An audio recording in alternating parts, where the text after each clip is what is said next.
ঢাকা ক্যাপিটালসের ভাগ্য ফিরছে না কিছুতেই। একের পর এক ম্যাচে হারের সঙ্গী হচ্ছে শাকিব খানের মালিকানাধীন দলটির। এবার তারা হেরেছে রংপুর রাইডার্স কাছে।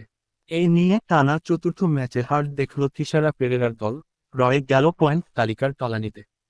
সিলেট আন্তর্জাতিক ক্রিকেট স্টেডিয়ামে ঢাকা ক্যাপিটালসকে 7 উইকেট 48 বল হাতে রেখে উড়িয়ে দিয়েছে রংপুর। নুরুল হাসান সোবহানের দলের এটি টানা পঞ্চম জয়। পয়েন্ট তালিকার শীর্ষে আছে তারা।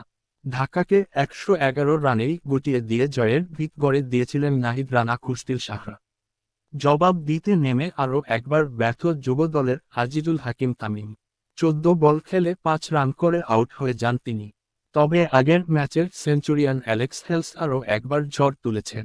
27 বলে 4 বাউন্ডারি আর 3 ছক্কায় 44 রান করেন তিনি। সাইফ হাসান 15 বলে 13 রানের ধীর ইনিংস খেলে ফেরেন। এরপর দ্রুতই ম্যাচ শেষ করে দেন খুশদিল শাহ।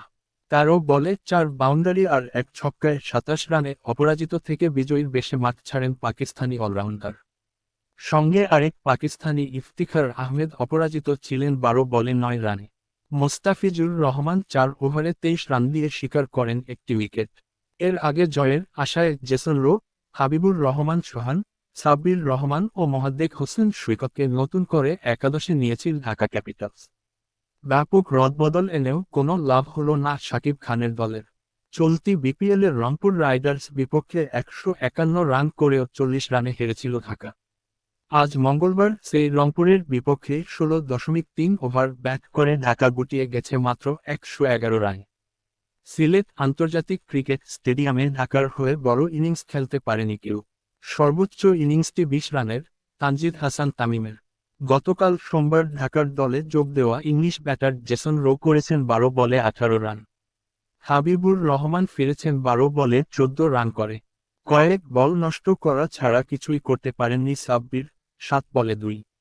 প্রথম বলেই বোল্ড হয়ে গেছেন ঢাকার অধিনায়ক থিসারা পেরেরা। বরাবরের মতোই ব্যর্থ লিটন দাস। নতুন বলে খেলতে পারেন না, আজ নেমেছিলেন 4 নম্বরে। ব্যাটিং অর্ডার পরিবর্তন করেও কোনো লাভ হলো না। 13 বলে 9 রান করে নাহিদ রানার বলে ক্যাচ হন আজিজুল হাকিম তামিমের হাতে। একাদশে নতুন করে যুক্ত হওয়া সৈকত থেমে গেছেন 9 বলে 12 রান করে।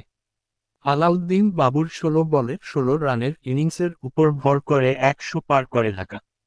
5 বলে 1 রানে মোস্তাফিজুর রহমান আউট হলে শেষ হয় ঢাকার ইনিংস। রংপুরের হয়ে বল হাতে 21 রানে 3 উইকেট শিকার করেন পেসার নাহিদ রানা। 2টি করে উইকেট শিকার করেন আকিফ জাভেদ ও খুশদিল শাহ।